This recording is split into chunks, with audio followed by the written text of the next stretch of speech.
Hello and welcome back to my channel, or welcome to my channel if you're new. Today I am sewing, no spoilers, Spangled by Diehl. Now, as you see, hers is very dark. She did it in Civil War Reproductions. This is the fabric requirements if you so choose. And you want to follow along, sew along with me if you will. Today I am doing yap and sew, maybe, perhaps, we'll see, half and half. Anyway, it ends up 60.5 by 60.5. Of course, you could make it bigger by just making more blocks. I have cut all of my fabric. It was a beast. It was a lot. I did use only 24 fat quarters instead of 26 because I really just could not be bothered. For the remaining others, I'm sorry, I know. And so, there will be two, like, that are duplicates. I don't know. They're all duplicates. It does not matter. Anyway, I just think it's hilarious. So I'm going to see how far I can get today. And we will just continue on. So, I brought more bobbins. Yay for me. Oh, and my quilt on the side. I could never remember the name. This is my little journal. I got this in a Sew Sampler box last year. Of course, I decorated it because I am an 80s kid. And that's what happens. But I keep some like ideas in here of like quilts I want to make because I've seen them, but maybe they don't have a pattern. But also like the chicken quilt, like what I used, where I got the fabric from, the picture. Let's see, there's that one. The Yankee Doodle Dandy quilt, which I actually didn't buy the pattern for. I did reverse engineer it. And oops. We'll blur that out. Anyway, I took a picture. These are from the website, and then this picture down here is mine. I took it. Anyway, so the quilt I am making on the side is called Checkerboard Chain.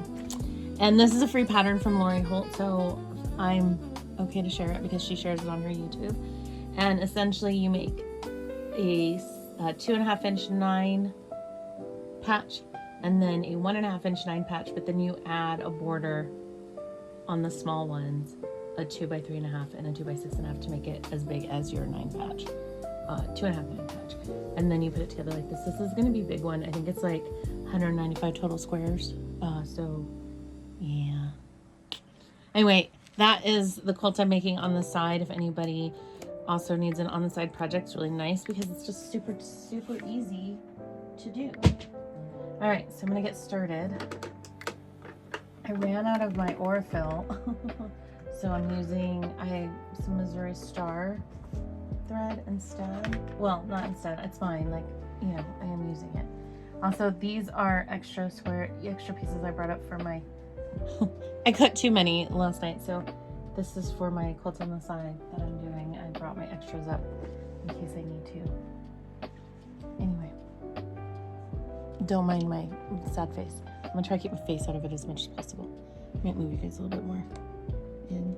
All right, so today is Saturday, May 24th, I think.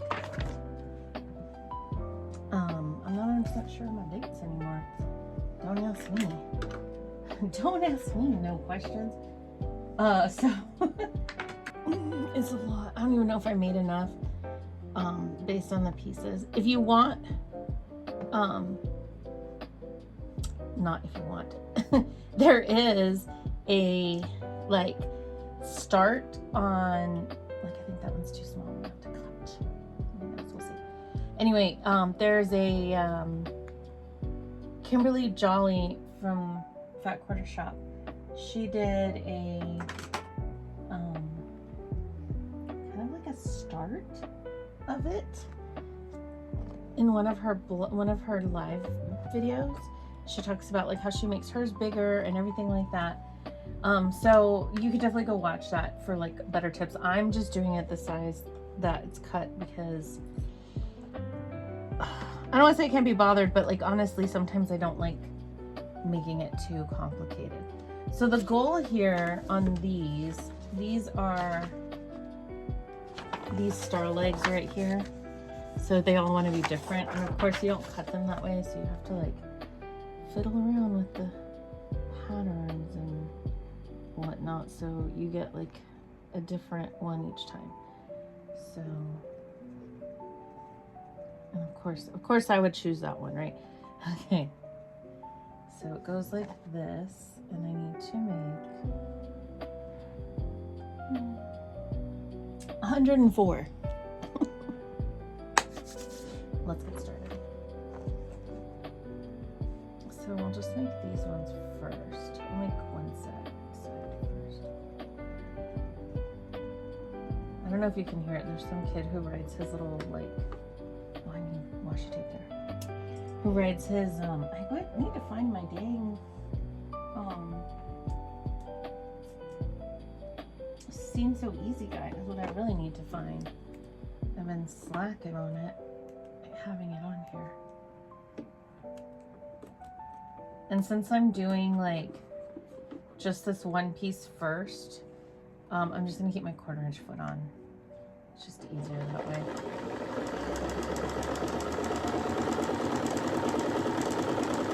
But yeah, I need to find my Seam So Easy guide. So these are gonna be my tops. Here's what I'll do. I don't even know if there's like even amounts here or whatnot. But we're just gonna go with it, guys. That's all I can do. So it's Memorial Day weekend. This weekend. I took Friday off of work. My plan was to sew and maybe get a video in, but that didn't work out, so I'm here now. And then instead I wound up cutting. I stayed up really late last night cutting. I didn't even realize it. We went to go eat, and then my daughter had a late night appointment, a doctor's appointment for an issue she's been having, and so we wound up going there. And then it was like, I love our doctor. He's amazing. He's fantastic. He does super late appointments, like he did a 5 o'clock for us, but he often runs late, and so then that means that we run late too. And we were there till like, I don't know, 6ish or something like that. It's crazy. And so then see, that's just me gonna mess around. Okay. And so we were there like super late and everything, and then we went to go eat. And I've been fighting a headache for a week or so. And I've been taking my migraine medicine, and it goes away, but it doesn't really go away. And so I was like, well, maybe it's allergies. So when I went to go pick up my prescriptions, my husband bought Alivert, and I was then able to stay up till 1 o'clock in the morning and finish cutting all this fabric. This is starched fabric, by the way. I did starch this one. Oops. So these are starched. I did, again, I think it's Lisa Bonjean.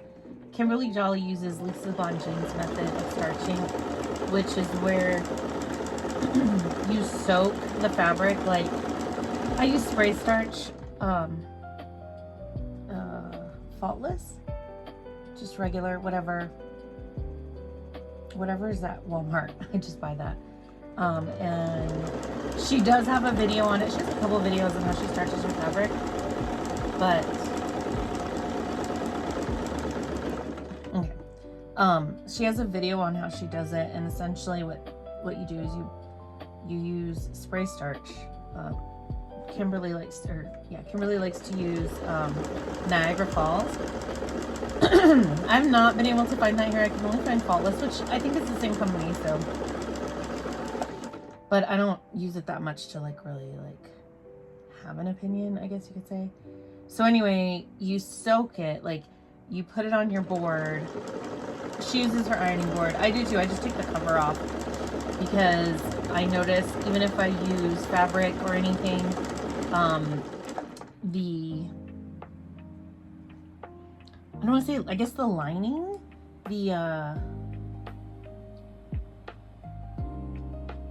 the foam inside mine will stay soaking wet and it'll dry, but then as soon as I start ironing, it like reactivates the starch that got stuck on there.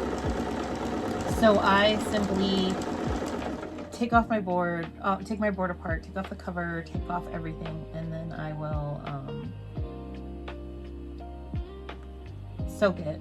I have a small drying rack I found at Savers one day. I do need a bigger one. And then I lay as many as I can on that. I think I get away with like 6, maybe fat quarters. I can only do fat quarters on that board. So I lay my fabric on that and then I let it dry and then I iron after. Now, I put on my TikTok that, because I was starching for this one and somebody was like, what's the point? And the point is if you like your fabric to be stiff and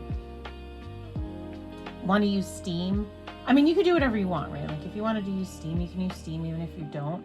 But if you don't starch, using steam can lead to wonky blocks. Typically, I don't use steam in general. I was when I first started, but my blocks would be wavy and misshapen and whatnot. So I wound up not using steam anymore, and I just press with heat. These little Aliso irons get like real hot, but it helps if you like to use steam and such. So anyway, when I use small pieces, I like to starch. It is up to you. It does not really matter. You know what, we're gonna do something fun. But you know, it's all personal preference. I don't starch every time. I should have starched the glitch quilt because the black fabric was like really, I don't know how to explain, like soft, or it didn't feel like it had as much structure as a quilt normally, or as a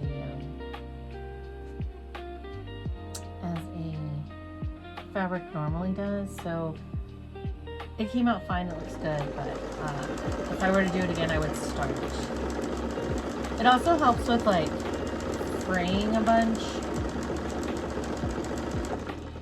The only thing is, because I do like mix and match, I starch, I don't starch, etc., you know, stuff like that. You can run into problems, but anyway, just depends.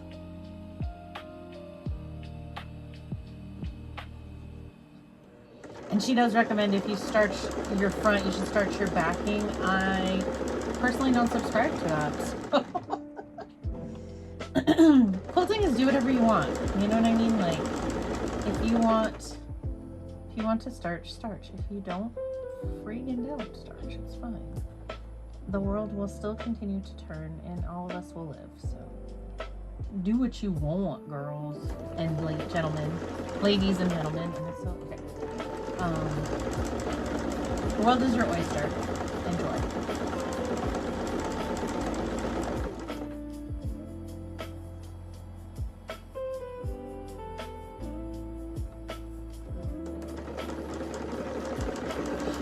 So I'm not caught up on The Last of Us. Me and my daughter are woefully behind. I don't know what it is. We're not capable of watching shows. I know the next one comes up this Sunday, so maybe we'll binge and watch the last couple this weekend. We're all off. And we're off on Monday as well, so I don't know. We'll see.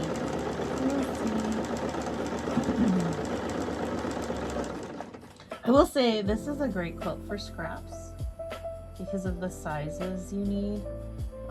Kind of, sort of. You need at least something that's 15 inches long to be able to get your largest piece. But if you're keeping strips of scraps and such, it's great for that. So you have a real variety. I think it would look really nice in a scrappy. I mean, I know I'm doing it scrappy too. It is kind of a scrappy quilt already, but and you can cut if you want a little bit more of a cohesive look, and maybe you know, not necessarily like wanting, you know, wanting things to be a little bit more matching, you can cut it. You can use one fat quarter to cut, like, I think at least two of these, two each, you know. You could make it a lot more matching. It's not like a huge deal if you did it. But yeah. When it comes down to it, it's almost impossible to not have like the same kind of colors together or similar. I'm just trying to really make sure I don't have too close a color. So like the yellow and the dark orange are good, but I wouldn't put the orange with this guy because that would be too close. But I would put a yellow.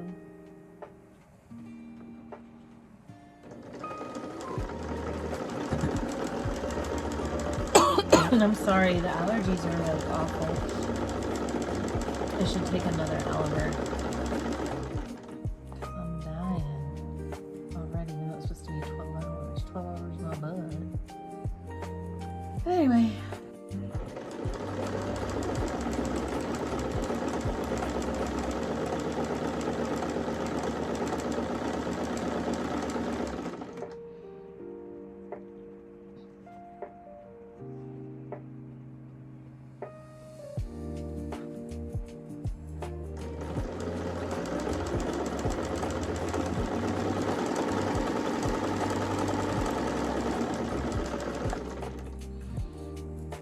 Much has been going on lately. Mostly just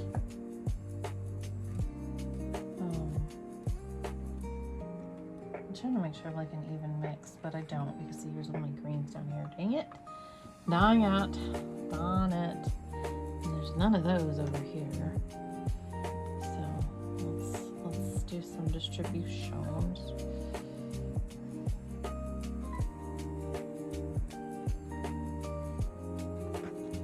It's like shuffling cards. By the way, I used to be like a card shark when I was little because my parents played poker on the weekends. And when I tell you guys that I could do a bridge before I was in 3rd grade, nobody believes me, but I could because my parents played poker. My dad was in the military, he was in the Navy, and him and their friends would get together and they would I just screwed myself there. Okay. They would play poker. And so I learned all kinds of fun games like Texas Hold'em. Oops, I don't know what I'm doing. I knew how to play poker. 21. It was fantastic. It was great. 5-card draw. But I did learn how to do a bridge and amaze my friends, so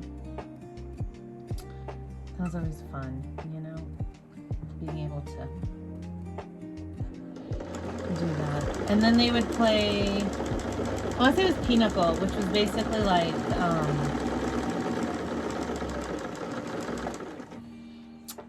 essentially kind of like bingo, but with cards. And so my brother's godparents, we'd go when we lived in California, we'd go visit them and they would play cards all night.